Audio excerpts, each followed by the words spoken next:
Bom, pessoal, nesse vídeo a gente vai falar de uma outra operação que a gente pode fazer com conjuntos, que é chamada de diferença de conjuntos, que consiste em quê? Dados dois conjuntos A e B, a gente vai definir a diferença de A e B, sendo que o conjunto que eu vou denotar por A menos B ou A contra barra B, e esse conjunto é dado como? Ele é formado por todos os elementos x, com a condição que o quê? Que o x pertence ao conjunto A, mas o x não pode pertencer ao conjunto B. Então, para estar na diferença de A com B, o x tem que ser um elemento do conjunto A, mas não pode pertencer ao conjunto B. Então, se a gente olha aqui para o diagrama de Venn para o meu ponto A, a diferença de A com B, isso é o que? Toda essa parte que está exclusivamente dentro do ponto A, mas não faz parte do conjunto B. Aqui vale observar que a diferença pode ser definida para quaisquer dois conjuntos A e B. Não preciso ter nenhuma relação entre eles. Além disso, quando é que um elemento x não pertence à diferença de A com B?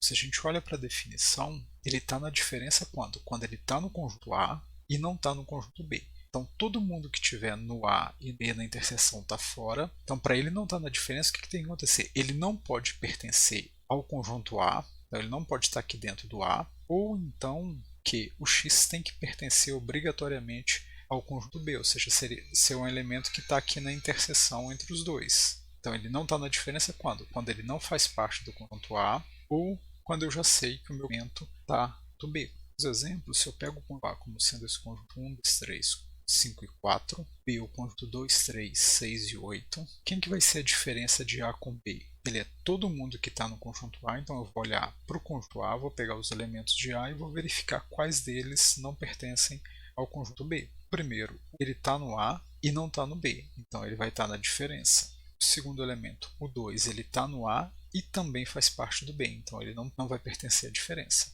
3 está no A e também está no B, então ele não está na diferença. 5 está no A, mas não pertence ao B, então ele vai estar na diferença de A com B. E o 4 também pertence ao conjunto A e não pertence a B, então ele também pertence à diferença. Então a diferença de A com B, A menos B nesse caso, seria esse conjunto. Se eu faço agora a diferença B menos A, é os elementos que pertencem ao primeiro conjunto e não pertencem ao segundo. Então os elementos que estão em B, mas não pertencem ao conjunto A. Eu vou começar então olhando B. 2 está no B e está no A, então ele não faz parte da diferença. 3 está no B e também está no A, então ele não faz parte da diferença. O 6 está no B, mas não está no A, então o 6 vai estar na diferença B menos A. 8 está no B e não está no A, então ele também vai estar na diferença de B menos A. Então, nesse caso, é B menos A, formado por 6 e 8. Nesse exemplo, a gente já nota que a ordem que eu faço isso daqui é importante. A diferença A menos B e B menos A resultar em conjuntos distintos. Outro exemplo, se eu pego A o conjunto de todos os números pares, B o conjunto de todos os múltiplos de 3, o que vai ser a diferença A menos B? É todo número que é par, que está no conjunto A, mas não pode estar no conjunto B. Ou seja, são todos os números pares, exceto aqueles que forem múltiplos de 3. Então, o A menos B, nesse caso, são todos os pares menos os múltiplos de 3. O contrário agora, B menos A é o que? É todo múltiplo de 3 que não pertence ao conjunto A, ou seja, que não é par. Então, são todos os múltiplos de 3 que não são número par. Então, seria o 3, 9, 15, 21 e por aí vai. Um dos resultados que a gente tem sobre diferença de conjuntos é o seguinte. Se eu pego conjuntos A, B e C não vazios, então, se eu faço A união B, desse conjunto eu faço menos o C, a diferença com o C, isso é a mesma coisa que fazer A menos C união com a diferença B menos C. Como é que a gente vai provar isso? Por ser uma igualdade de pontos, o que eu tenho que fazer? Eu tenho que mostrar que o lado esquerdo está contido no lado da direita e o lado da direita está contido no lado da esquerda. Eu tenho que mostrar essas duas inclusões para poder afirmar a igualdade desses conjuntos. Então, para mostrar essa igualdade, a gente precisa mostrar que A união B menos o C está contido em A menos C união com B menos C. E segundo, que A menos C união B menos C está contido em A união B menos o conjunto C. Para a primeira inclusão, então, eu vou pegar um elemento que está nesse conjunto, A união B menos o C, então vou pegar um x em A união menos o C.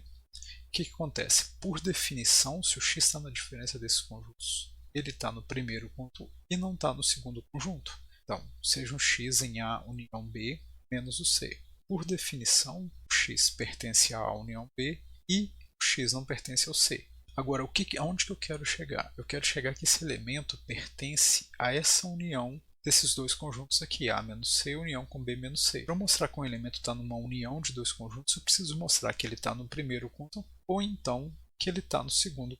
Então vamos trabalhar com essa informação aqui. Se o x está em A união B, significa o quê? Que ele está no A ou está no B. Então do x na união A união com B, a conclusão é que ele está no A ou então está no B. Como eu estou com um elemento numa união de dois conjuntos, eu tenho que analisar separadamente o que está acontecendo. Então suponha que o x está no conjunto A. O que eu sei? Eu sei que além dele estar no A, ele não pode estar no conjunto C. Por quê? Porque eu estou pegando o x como sendo um elemento de A união B menos o C. Então o x está em A e não está no C. Se ele está em A e não está no C, ele vai estar onde? Ele vai estar na diferença de A com C. Então como o x não está em C, ele está em A menos C. Mas se ele está em A menos C, ele está nesse conjunto unido com qualquer outra coisa, em particular com isso daqui. Então ele está em A menos C união com B menos C. Agora, o que acontece se o x pertencer ao conjunto B? Se ele pertencer a B, ele continua não pertencendo ao conjunto C. Então ele está em B e não está em C, então ele está na diferença de B com C. Mas se ele está na diferença de B com C, ele está em B menos C união com qualquer outra coisa, em particular com esse conjunto. Então o x está em A menos C união com B menos C. Então, independente de qual seja a situação, a conclusão é sempre a mesma. Se eu pego um x em A união B menos o C, ele sempre vai pertencer a A menos C união com B menos C.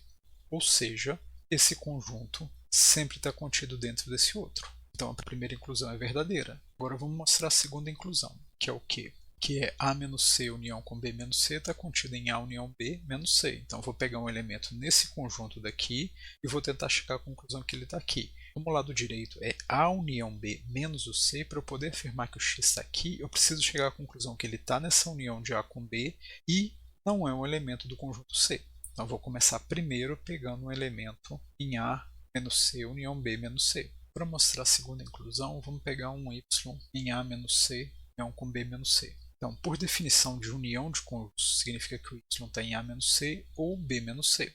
Então, como eu estou pegando um elemento numa união, eu tenho que analisar separadamente o que acontece se ele está no primeiro ou se ele está no segundo. Então, se o meu y está em A menos C, por definição, y está no A e não pode estar no C. Mas se ele está no A, então isso significa que ele está em A união com qualquer coisa, em particular A união B. Então o meu y vai estar em A união B e não vai estar no C, então ele vai estar na diferença desses dois conjuntos. Em A união B, mas como ele não está no C, ele está em A união B menos o conjunto C. Agora outra possibilidade, que é o meu y está em B menos C.